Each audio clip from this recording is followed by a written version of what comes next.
Merci de nous rester fidèles à Bamako, il est 9 heures.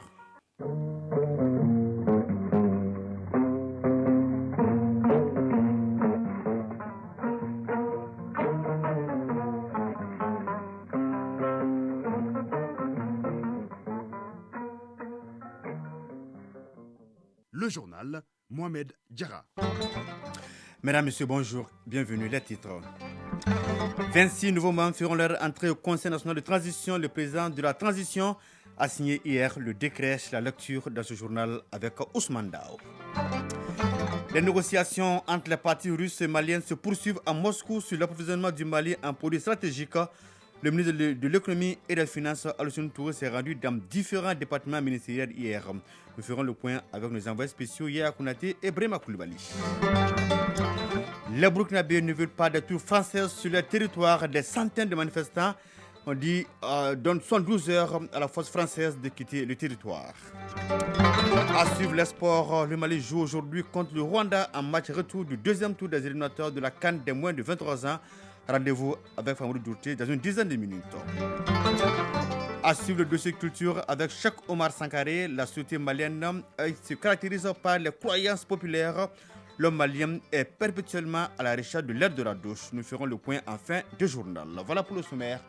Tout de suite, c'est les détails. Oui, vu la Constitution, vu la charte de la transition, le président de la transition, chef de l'État, le colonel Assimi Goïta a pris donc hier un décret portant nomination des membres additifs du Conseil national de transition. Je propose la lecture de ce décret du président de la transition avec Ousmane Dao. Décret numéro 2022-0626 PTRM du 28 octobre 2022 fixant la liste nominative des membres additifs du Conseil national de transition. Le président de la transition, chef de l'État, vu la Constitution, vu la charte de la transition, vu la loi numéro 2022-001 du 25 février 2022 portant révision de la charte de la transition, vu le décret numéro 2020-0143 PTRM du 9 novembre 2022 fixant la clé de répartition du Conseil national de transition, vu le décret numéro 2020-0239 PTRM du 3 décembre 2020 fixant la liste nominative des membres du Conseil national de la transition.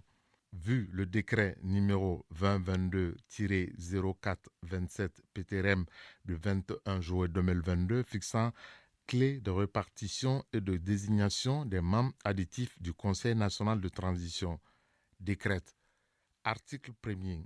Les membres additifs du Conseil national de transition sont désignés comme suit. 1. M. Mamari Biton Koulibaly. 2. Mme Maïmouna Gadjiko. 3. Mme Malé Aïda Kone. 4. M. Boubacar Dafé. 5. M. Moustapha Diakité. 6. Mme Aïssata Amadou Maïga. 7. M. Benke Kamité. 8. M. Saloum Ould Jidayou. 9. M. Muntaga Diakité. 10. Mme Aïssata Amadou Bokoum. 11. Mme Fatoumata Traoré. 12. M. Alioune Gueye. 13. Mme Boire Fanta Dienta. 14. Mme Maïga Sina Damba. 15. M. Mohamedou Samba Keïta. 16. M. Sahala Maïga. 17. M. Boubacar Sidik Taleb Sidi Ali. 18. Mme Konate Zeynab Gissé. 19. M. Moïse Dougnon. 20. Mme Diallo Fatoumata Sissoko. 21. M. Boubacar H. Diallo. 22. M. Philippin Diakité. 23. Mme Aïssata Soumeilou. 24. M. Modibo Maïga. 25. M. Cheikh Al-Wata Diarra. 26. M. Mohamed Ould Mantali. Article 2. Le présent décret sera enregistré et publié au journal officiel. C'est signé du président de la transition, chef de l'État, le colonel Assimi Goïta. Les négociations entre les partis russes et maliennes se poursuivent à Moscou sur l'approvisionnement du Mali en produits stratégiques. Le ministre de l'économie et des finances, Alassane Sanou, et sa délégation se sont rendus hier successivement au ministère russe du commerce et de l'industrie, au ministère de l'énergie, au ministère en charge de l'agriculture et enfin au centre russe pour le commerce extérieur. Les échanges ont porté notamment sur l'approvisionnement du Mali en engrais, en hydrocarbures et en blé, la quantité et la qualité des produits concernés, les conditions d'acquisition, de livraison ainsi que les aspects financiers ont été largement évoqués. Les consultations se poursuivront pendant ce week-end en vue d'aboutir à des compromis acceptables et acceptés par chacune des parties. La partie russe a réaffirmé sa disponibilité entière à accompagner les autorités maliennes pour atteindre les objectifs fixés. Nous y reviendrons dans les prochaines éditions avec nos envoyés spéciaux Yaya Konaté et Brema Koulibaly. Le président de la transition, le colonel Malik Diaw, était l'invité d'honneur de la session parlementaire du Conseil national de transition de la Guinée.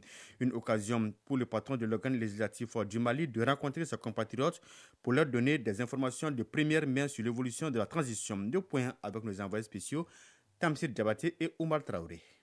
Les échanges ont porté sur la coopération bilatérale entre le Mali et la Guinée.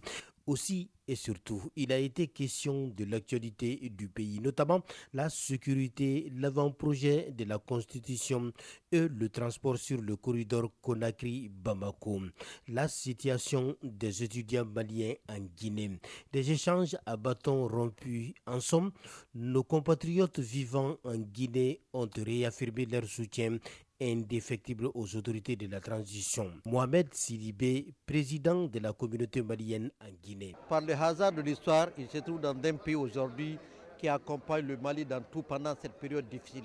C'est une fierté pour nous. La deuxième fierté que je peux affirmer, c'est le fait que cette communauté aujourd'hui, elle est unie. Elle est unie pour le Mali, elle est unie pour accompagner les autorités de la transition.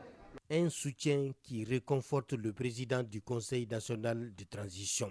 Le colonel Malik Diaw invite ses compatriotes au respect des lois du pays d'accueil. Enfin, il rassure la communauté malienne que les autorités de la transition ne ménageront aucun effort pour trouver des solutions à leurs préoccupations. Colonel Malik Diaw, président du Conseil national de transition. Je suis très satisfait de rencontrer cette communauté, mais aussi d'apprendre beaucoup de choses. Une communauté qui est dans la même vision que les autorités de la transition. Au-delà de ça, le constat s'est porté sur la bonne conduite aussi vraiment des Maliens résidents en Guinée. Un constat qui a vraiment été témoigné aussi par les autorités guinéennes.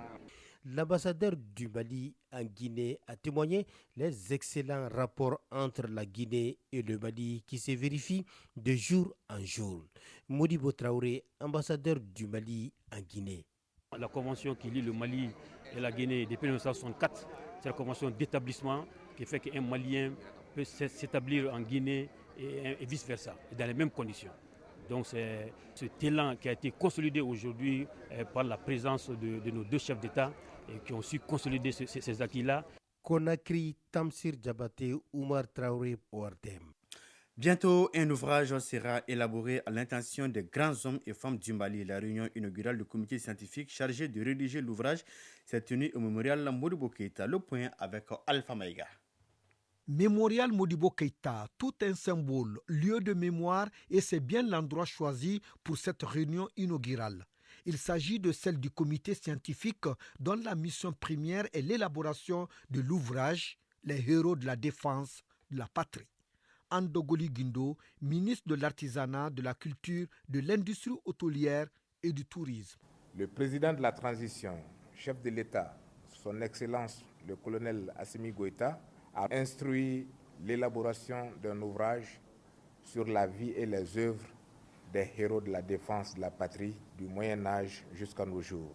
À cette occasion, le choix a été porté sur ces hommes et femmes, au total 21 personnes. L'équipe est dirigée par une figure historique ayant une large ouverture d'esprit sur l'histoire. Professeur Doulaye Konaté a saisi l'opportunité pour mettre l'accent sur la citoyenneté et l'exigence. Écrire un ouvrage sur les héros de la défense de la patrie est une démarche citoyenne, mais qui a aussi des exigences scientifiques. Ce projet d'écriture de l'histoire des héros, c'est la question des modèles.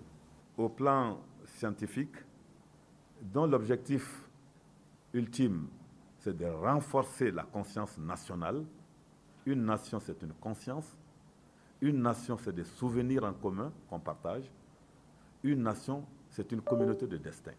Qu'en faisant un tel travail, nous devons tout faire pour unir. Andogoli Guindo, ministre de l'Artisanat, de la Culture, de l'Industrie hôtelière et du Tourisme. Cette politique d'effacement de la mémoire par une amnésie romancée a continué même après l'accession de notre pays à l'indépendance. L'objectif visé à travers l'édition de cet ouvrage est d'inspirer les jeunes générations avec les valeurs d'exemple données par ces héros. Au terme de l'élaboration, l'ouvrage sera mis à la disposition des écoles militaires, cela afin d'être introduit dans le système de formation de nos armées. En clair, il s'agit là d'une volonté du gouvernement d'aller de l'avant dans la refondation de notre pays. Inauguration ce jeudi à Djoma de deux nouvelles infrastructures. Il s'agit de la brigade territoriale de gendarmerie et du peloton de la garde nationale par le ministre de la Sécurité et de la Protection civile en compagnie d'une forte délégation. Nous faisons le point avec Kansoutou Kanouté. Le ministre de la Sécurité et de la Protection civile, général de brigade Daouda Ali Mohamedine, a procédé concomitamment ce jeudi 27 octobre 2022 à la coupure symbolique des rubans des nouvelles infrastructures de la brigade territoriale de gendarmerie et du peloton de la garde nationale de Djema, situé à plus de 200 km de Caille. Ces deux infrastructures ont coûté au budget national plusieurs millions de francs CFA. Le directeur général adjoint de la gendarmerie nationale et le chef d'état-major adjoint de la garde nationale ont tous salué le ministre pour ces joyaux qui permettront d'améliorer à coup sûr les conditions de vie et de travail de leurs troupes dans cette localité. Colonel Mohamed Najim, directeur général adjoint de la gendarmerie nationale. L'amélioration des conditions de vie des hommes que vous êtes en train de mener a apporté beaucoup son fruit et cela se voit. Colonel Daouda Traoré, chef d'état-major adjoint de la garde nationale. Cette infrastructure est une invite du contribuable malien qui vous oblige à vous surpasser et à contribuer davantage aux côtés des forces à la maîtrise totale de toute votre zone de responsabilité commune. Prenant la parole à son tour, le ministre dira que doter nos forces armées et de sécurité à moyens subséquents pour une meilleure stabilité du pays, telle est la vision du colonel Assimi Goïta, général de brigade Daoud Ali Mohamedine, ministre de la Sécurité et de la Protection civile. Une des grandes priorités de son Excellence le colonel Assimi Goïta, chef de l'État, chef suprême des armées, c'est d'abord l'équipement des forces de défense et de sécurité, ensuite l'amélioration des conditions de vie et de travail. La réalisation de ces infrastructures rentre dans ce cadre. C'est bon d'avoir le matériel, les moyens du travail, les conditions de vie, mais aussi c'est toujours très utile d'être dans un environnement de travail adapté, adéquat et approprié. Le ministre n'a pas manqué d'inviter les forces de défense et de sécurité à protéger les populations et leurs biens, tout en invitant celles-ci à une franche collaboration. Général de brigade Daouda Ali Mohamedine, ministre de la Sécurité et de la Protection civile. Les forces, d'abord, je leur dis de penser à tout moment à l'exécution correcte de leur mission, à savoir la défense opérationnelle du territoire, la protection des personnes et leurs biens. Que nos forces ici présentes, que ce soit la police, la gendarmerie, la garde, la protection civile, se disent qu'elles sont là pour protéger la population, protéger leurs biens. Et leur dire aussi de prendre soin de ces différentes infrastructures qui sont quand même réalisées sur l'argent du contribuable malien. Donc c'est très très important de le dire et très très important de le rappeler. Et inviter la population à collaborer toujours avec les forces de défense et de sécurité. Sans leur adhésion, sans leur collaboration, nous aurons du mal souvent à accomplir nos missions comme nous le souhaitons. La cérémonie a pris fin par un cocktail dans la convivialité. Kai Kansoutou Kanouté, Siri Aïdara pour l'ORTM. Au Burkina Faso, des centaines de manifestants burkinabés se sont déplacés hier jusqu'au camp Bila Zagré où sont stationnées les forces spéciales françaises que la France quitte le Burkina et ce sous 72 heures. Les manifestants ont également réclamé le départ de 5 anciens ministres de l'ex-président de la transition Paul-Henri Damiba reconduits dans le nouveau gouvernement. Après son éviction de la Cour constitutionnelle, Daniel Darlan sort du silence d'abord. Daniel Darlan explique que les décrets qui ont mis fin lundi 24 octobre à ses fonctions de présidente de la Cour du Conseil constitutionnel et à celle du juge Tinité Bango Sangafio n'ont malheureusement pas de base légale. Ils sont inconstitutionnels. Daniel Darlan cite entre autres l'article 99 de la Constitution selon lequel la durée du mandat des juges constitutionnels est de 7 ans non renouvelable. 9h14.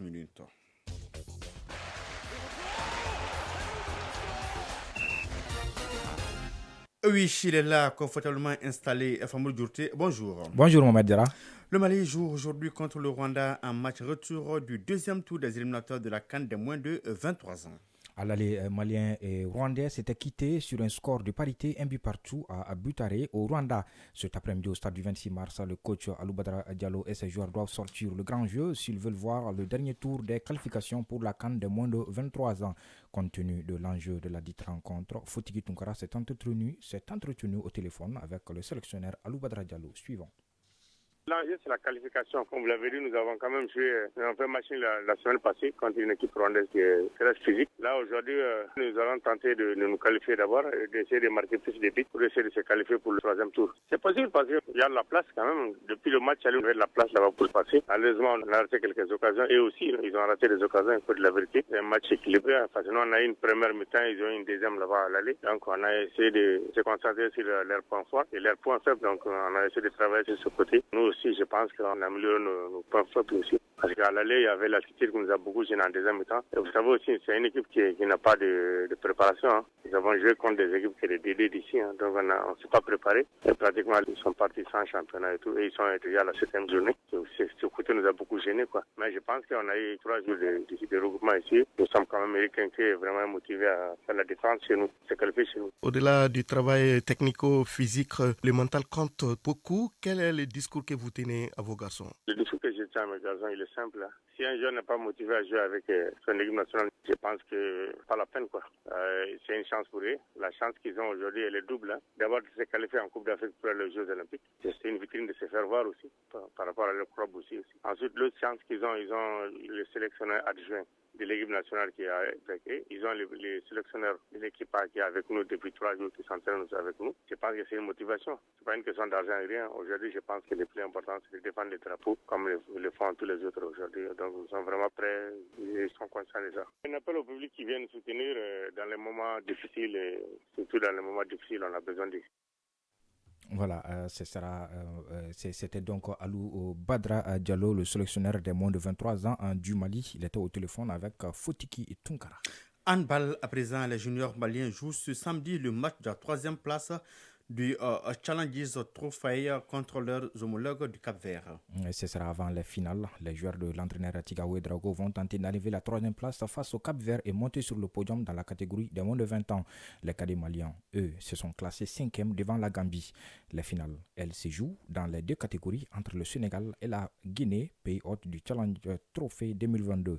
La finale des moins de 18 ans est prévue pour 16h et celle des moins de 20 ans se joue à 18h. CAN Beach Soccer, le Sénégal est une fois de plus champion d'Afrique. C'est le 7e titre, dont le 4e consécutif en 11 éditions pour les Lions du Sable du Sénégal.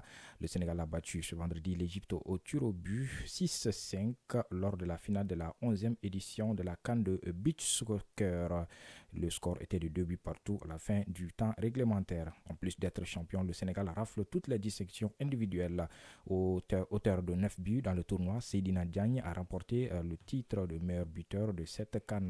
Il fait même coup double puisque c'est aussi lui que la CAF a désigné meilleur joueur du tournoi. De son côté, le capitaine Alcine Diagne a remporté le titre de meilleur gardien du tournoi. Championnat européen de football de la Première Ligue anglaise à la Ligue 1 française en passant par la Liga espagnole.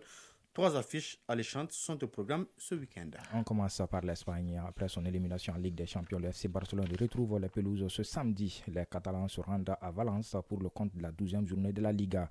Le FC Barcelone réalise un début de saison presque parfait en Liga, affichant un bilan de 9 victoires contre un nul et une défaite. Son seul problème est de lever son niveau face au ténor. Ce dimanche en Angleterre, Manchester United reçoit West Ham à 16h15 GMT pour le compte de la 14e journée. Les Mancuniens comptent renouer avec le succès face à West Ham à Old Trafford après leur match nul 1-1 de la précédente journée contre les Blues de Chelsea. Le manager des Red Devils pourra compter sur Cristiano Ronaldo, réintégré dans le groupe après avoir été mis à pied contre Chelsea le week-end dernier pour un geste d'humeur. Et enfin en France, c'est ce dimanche également que Lille tentera de confirmer sa forme du moment face à Lyon à l'occasion de la 13e journée. Une tâche qui s'annonce difficile puisque les Lillois seront opposés à des Gons New Look avec un nouvel entraîneur, Laurent Blanc. Rendez-vous ce dimanche à 18h45 GMT. Merci bien, Famoudou Douté, pour toutes ces informations sportives. Chronique culture et société. La société malienne se caractérise par les croyances populaires. L'homme malien est perpétuellement à la recherche de l'Eldorado. Ce matin, nous faisons cas de 2 lieux très prisés pour déposer les objets sacrificiels. C'est une réalisation en rediffusion de Cheikh Omar Sankari. Les termites construisent un habitat favorable à de nombreux autres organismes vivants. Cette structure biométrique est appelée termitière ou boubagasso en bambara, boubaga étant le nom du termite. De même, la fourmilière est l'habitat des fourmis construit par excavation ou par dôme. On l'appelle diguigné-so en référence au mot diguigné qui désigne la fourmi. Dr Salia Malé, anthropologue, chercheur. La fourmi notamment, en nuit et jour, est en train donc de travailler pour assurer donc sa survie. Si vous creusez une fourmilière, vous allez trouver beaucoup de céréales stockées, beaucoup d'aliments stockés dedans. Aliou Koulibaly dit Faladje Papis devint. Que ce soit fourmilière ou termitière, chaque fois, il faut les remarquer, tu les vois sortir bréduits de leur maison, mais ils ne rentrent jamais bréduits. Tu vas les voir toujours avec leur nourriture en train de venir chez eux. Ils ont une chance énorme. Mais en sortant, ils ne savent même pas où aller. Mais de retour, ils ont toujours quelque chose pour aller donner ça à leur roi. Donc la puissance de la royauté, ça se trouve dans ces 2 coins-là, presque. La fourmilière et la termitière sont des lieux très prisés par des adeptes de la science occulte, notamment pour certains rituels sacrificiels avec en toile de fond les dépôts des offrandes. Voilà pourquoi on les appelle maisons d'ascension ou massasso. Aliou Koulibaly dit Faladje Papis devint. Les fourmilières, c'est la tombe des Woklo, les petits djinns là qu'on appelle Woklo, qui étaient partis faire la commission de Massa Solomana. Des retours en venant avec la commission, mais ils n'ont pas pu dire la commission à Massa Solomana, ça y a tout Serouma. Donc c'est cet endroit-là qui fait que Dieu même pousse les fourmis là-bas et il part pour donner la commission à Massa Solomana.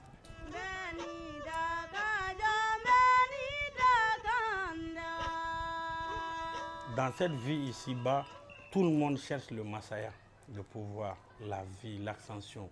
Là-bas, c'est la maison de l'ascension. Et puis, chaque crépuscule, le message monte en haut. Donc, les gens partent mettre leur truc là-bas dans l'intention que quand les témoignages doivent monter en haut vers Dieu, notre témoignage aussi, notre prière aussi vont vite monter. Docteur Fodé Moussa Sidibé, professeur d'université, traditionnaliste. On donne plus d'importance à ces fourmis-là, à ces diguiens, dont le site est considéré comme le lieu d'où peut recéler la force vitale de la terre.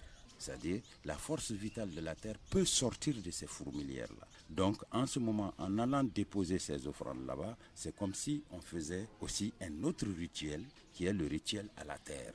Justement, les offrandes et rituels aux termitières et fourmilières sont des recommandations des devins.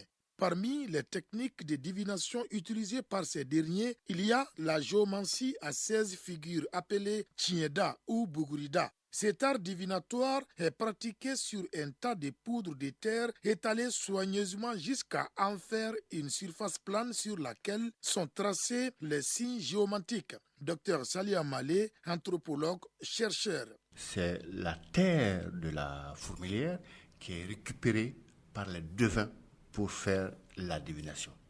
Ce qu'on appelle la poudre de divination. Tiembouri, le devin va constituer un grand tas en ramassant la terre de près de 7 fourmilières et cette terre est enrichie de la poudre ou de la terre qu'on trouve sous le mortier. Alors on y ajoute également la terre de termitière. Avec la rareté des termitières et fourmilières dans les grandes villes, les voies publiques sont utilisées par les populations pour déposer les offrandes. Docteur Salia Malé, anthropologue, chercheur. Si vous quittez chez vous le matin même en milieu urbain, à Bamako notamment, avant d'arriver à votre poste, votre bureau, votre service, et vous allez voir qu'il y a peut-être des résidus de médicaments des œufs cassés, peut-être des noix de cola aux différents carrefours que vous traversez. Selon une pensée populaire, l'être humain vit dans une atmosphère d'insécurité permanente. Alors, il lui faut considérer la cause du bien ou du mal qui le guette comme une réalité métaphysique absolue, d'où la perpétuelle prudence à l'égard de tous.